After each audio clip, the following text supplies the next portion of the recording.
J'ai vu Cristiano Ouais. Ronaldo et je me suis dit waouh, il est épais celui-là. Quelques temps après, je l'ai rencontré en Liga et une machine. Une réelle machine. Je me rappelle après le match, j'étais voir la famille, on est parti manger ensemble et ils m'ont dit alors Cristiano Ronaldo et je leur ai dit je suis choqué comme comme il est dur, il a pas un pet de gras. L'équipe, j'espère que vous allez bien. Aujourd'hui, on va parler de Ronaldo. Pour ceux qui étaient présents au cours de ces derniers jours sur la chaîne et qui ont simplement suivi l'actualité, vous avez vu normalement cette information selon laquelle la Juventus, qui est en pleine crise économique et sanitaire, veut se débarrasser de Ronaldo, notamment de son salaire qui plombe littéralement les finances du club. Et forcément, les conséquences maintenant, c'est qu'il y a énormément de rumeurs qui circulent dans la presse. Chaque média sort son article pour essayer de trouver là où les destinations possibles de Ronaldo l'été prochain. Alors évidemment, on en est encore loin. C'est de la supposition jusque-là, n'empêche. Il y a quand même des médias très réputés qui en parlent. Et moi, justement, aujourd'hui, j'avais simplement envie de faire la même chose. On va tout simplement essayer de voir les destinations possibles de Ronaldo pour l'été prochain. En voyant d'abord la faisabilité, donc le côté financier. Évidemment, tous les clubs ne peuvent pas se permettre d'acheter Ronaldo et aussi d'assumer son salaire, hein, on va pas se mentir. En essayant de voir aussi si Ronaldo serait intéressé par le club en question. Et donc, pour finir, le pour ou contre. Bref, vous avez capté, on va rapidement entrer dans le vif du sujet. Juste avant, vous avez l'habitude. Je vous rappelle que la vidéo du jour est sponsorisée par OneFootball, l'application numéro 1 sur toute l'actualité du foot et notamment la rumeur Ronaldo. C'est gratuit, évidemment, ça change pas, c'est dispo dans la description.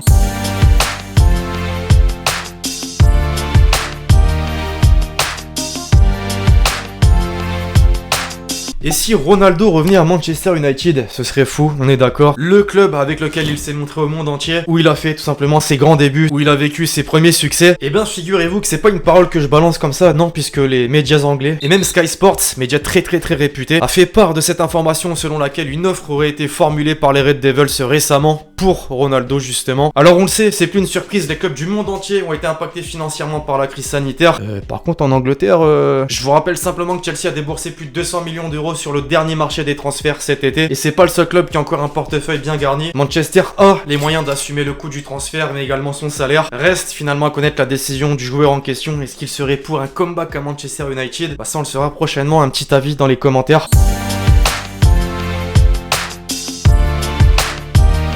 Après le club qui lui a permis de montrer l'étendue de son talent au monde entier, le club avec qui il a tout simplement tout remporté en 9 ans, le Real évidemment. En vrai, encore une fois je vais me répéter, c'est pas incohérent. Pourquoi? Bah le Real c'est pas si lointain que ça, il pourrait être intéressé par un retour à Madrid. Pourquoi? Bah il a clairement ses marques à Madrid, il connaît le championnat, il connaît le club, il connaît absolument tout. Et c'est pas si lointain que ça quand on regarde. Il prendrait certainement moins de risques à un retour au Real qu'à Manchester, c'est une certitude. Maintenant bon, simple avis personnel, c'est improbable. Pourquoi? Encore une fois, premier élément de réponse, Florentino Pérez a déboursé 0 lors du dernier mercato. Deuxième élément de réponse, je pense pas que le Real souhaite se tourner vers des joueurs qui approchent la retraite, mais plutôt donc la jeunesse, Mbappé, sans vouloir donner des envies de meurtre à certains parisiens. Je pense que s'il y a un réel gros investissement, ce sera certainement pas sur Ronaldo. Après, tout est possible, on l'a vu dernièrement, le président de la Liga, Javier Tebas, milite justement pour un retour de Ronaldo en Espagne justement. Un avis en commentaire, encore une fois.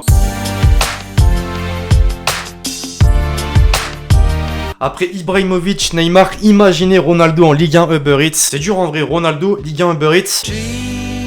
Pourtant, c'est pas impossible. Dernièrement, Leonardo, le directeur sportif parisien, donc, était présent sur un live sur les réseaux sociaux du club, dans lequel donc il répondait tout simplement aux questions des supporters. Forcément, il allait venir. Ronaldo au PSG, possible? Sa réponse. Si Cristiano se réveille et dit je vais jouer dans un autre club. Oh, à combien de clubs il peut jouer? Combien de clubs peut acheter un joueur de ce niveau ou un autre? Un autre qui est là dans le top 10. Il y a 3 clubs, 4 clubs, 5 clubs, 6 clubs. Cercle fermé. C'est pour ça que le Paris Saint-Germain il entre dans ce cercle et tout le monde parle de Paris Saint-Germain. Le PSG fait donc partie de ce cercle fermé des clubs qui peuvent se permettre de faire venir Ronaldo en partant du simple principe qu'il veut marquer l'histoire du football. Pourquoi pas finalement après l'Angleterre, l'Espagne, l'Italie, la France? Là, entre nous, il prendrait beaucoup moins de risques que les 2 premières destinations citées. Tout simplement puisque le championnat de France serait acquis. Hein, clairement, le PSG est toujours le favori en Ligue 1. C'est l'homme aussi de la compétition tant attendue dans la capitale, la Ligue des Champions. Et même à 37 ans, on est d'accord. Alors voilà à tous mes Parisiens, mais pas que, faisable d'après vous.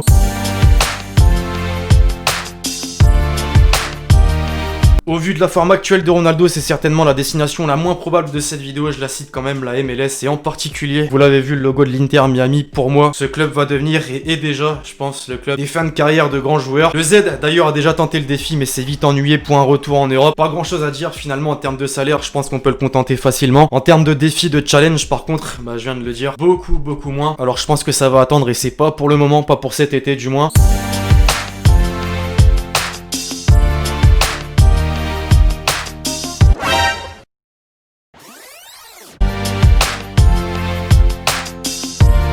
Enfin, la dernière destination, c'est qu'il ne change pas de destination, qu'il reste donc à la Juve. Pour moi, c'est très improbable. En septembre, le club balançait un communiqué dans lequel il faisait un bilan de ses comptes. Résultat, 71,4 millions d'euros de pertes. Quand on sait que Ronaldo, c'est 31 millions d'euros annuels de salaire. Plus, et faut le prendre en compte ça, le coût de son transfert, 100 millions d'euros. Ça fait beaucoup là, non? Alors la Juve va et doit tout simplement s'en séparer, même si forcément ça va déplaire de 1 aux supporters et de 2 à Andrea Pirlo, l'entraîneur, qui compte énormément sur lui. Il y a une sorte de Ronaldo dépendance, hein, on va pas se mentir, et c'est normal. Bref, voilà l'équipe, c'est tout pour cette vidéo dans laquelle on a essayé d'imaginer les différentes destinations possibles de Ronaldo pour l'été prochain. Dites-moi dans les commentaires donc quelle sera sa prochaine destination, s'il y en a une. Je compte sur vous si vous avez kiffé cette vidéo pour lâcher le gros pouce bleu, très important. D'ici là, on se retrouve très vite sur la chaîne pour de nouvelles vidéos. C'était Lexi.